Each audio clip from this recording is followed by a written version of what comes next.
आज हम करने वाले हैं एक्सरसाइज 1.2 का क्वेश्चन नंबर ये 5 आपका, चौथा नहीं आपका, क्वेश्चन नंबर 5 हम करेंगे। इससे पहले जितना भी आपका एनसीईआरटी का आपका है एक्सरसाइज और एग्जाम्पलर, ठीक है, सब कुछ करा रखा है। डिस्क्रिप्शन में लिंक है, ठीक है, प्लेलिस्ट आप जरूर चेक कर लेना, सब कुछ आपको 1 बाई 1 आपको मिल जाएगा। तो क्वेश्चन नंबर 5 में क्या कर आपका, चेक वेदर द 6 का power n can and with the digit zero, यानी कि 6 का पावर जो n है आपका, उसका जो लास्ट डिजिट है आपका, क्या वो जीरो हो सकता है, ये आपको चेक करके बताना है। फॉर एनी नेचुरल नंबर, कोई सा भी नेचुरल नंबर आपको लेकर बताना है, ठीक है।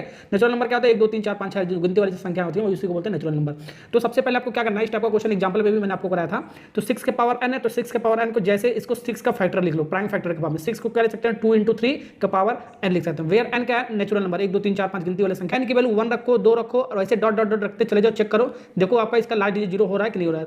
n की वैल्यू 1 रखोगे तो भी आपका 2 इंटू 3 का पावर 1 आएगा, ठीक है। और 6 का पावर 2 रखोगे, 2 इंटू 3 का पावर 2 आएगा। वैसे डॉट डॉट 6 का पावर n रखोगे, 2 इंटू 3 का पावर n, जो भी आपका ऐसे इसको रख देंगे, ठीक है। आपका लास्ट डिजिट जीरो कब होता है, लास्ट डिजिट जीरो कब होता है, जब उसमें 2 और 5 का फैक्टर होना चाहिए। आपका 2 और 5 का फैक्टर होना चाहिए, तभी आपका लास्ट डिजिट जीरो बनेगा। आपका इसको मल्टीप्लाई करोगे क्या होगा आपका जीरो, तो लास्ट डिजिट इसका क्या होगा जीरो। तो 2 और 5 का फैक्टर होना चाहिए आपको लास्ट डिजिट जीरो होने के लिए, उसका एंड है। जो मैंने यहाँ पर बोला है 2 और 5 का मल्टीपल होगा तभी उसका लास्ट डिजिट जीरो आ सकता है आपका, ठीक है ना, आएगा आपका, ठीक है, ओके। तो वही हम वर्ड में लिखेंगे, since we know that for any natural number, कोई सा भी नेचुरल नंबर लोगे, ठीक है, काउंटिंग नंबर कोई सा भी लोगे, उसका जो एंड होगा, यानी कि जो लास्ट डिजिट जीरो कब होना चाहिए आपका, 2 और 5 का मल्टीपल होना चाहिए। ये तो हम जानते हैं, ठीक है। अब हमारा ये तो हमारा 2 और 5 का मल्टीपल नहीं है हमारा, कोई सा भी वैल्यू रखने पर आपका, ठीक है। तो लिख देंगे सिंस 4 देयरफॉर 4 का power n is a multiple of 2 and 3। तो 6 का पावर n आपका क्या, आपका 2 और 3 ही आपका इसका मल्टीपल आ रहा है आपका ओनली, ठीक है, बट नॉट 5। तो 5 इसके अंदर आपका नहीं है, जब नहीं है तो आपका क्या होगा, हेंस 6 के power n will never ends with digit zero for any natural numbers. ये आपको लिख दोगे, 3 नंबर आपको पूरा का पूरा मिल जाएगा।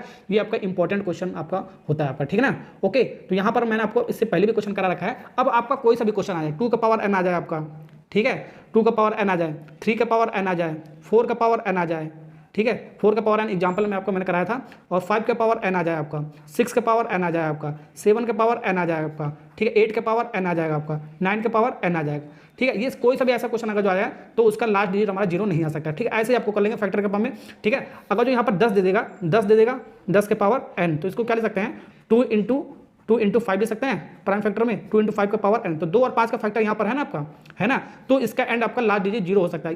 ये सब केस में आपका नहीं हो सकता है, ठीक है ना। तो 2 और 5 का फैक्टर होना चाहिए। वैसे आपका 20 दे सकता है, 20 के पावर n दे सकता है। ये अगर जो देगा तो इसमें 2 और 5 का फैक्टर हो सकता है। क्या ले सकते हैं, 2 इंटू क्या ले सकते हैं, 2 इंटू 5 ले सकते हो, बिल्कुल ले सकते हो, ठीक है, का पावर n ले सकते हैं। तो यानी कि 2 और 5 का फैक्टर है ना आपका, तो आपका ये इसका लास्ट डिजिट जीरो होगा आपका, ठीक है। 10 देगा या तो 20 देगा तब होगा, अदरवाइज आपका कोई सा भी आपका नंबर देगा तो नहीं होगा, ठीक है ना। ये आपको ध्यान रखना है ऐसे क्वेश्चन के लिए।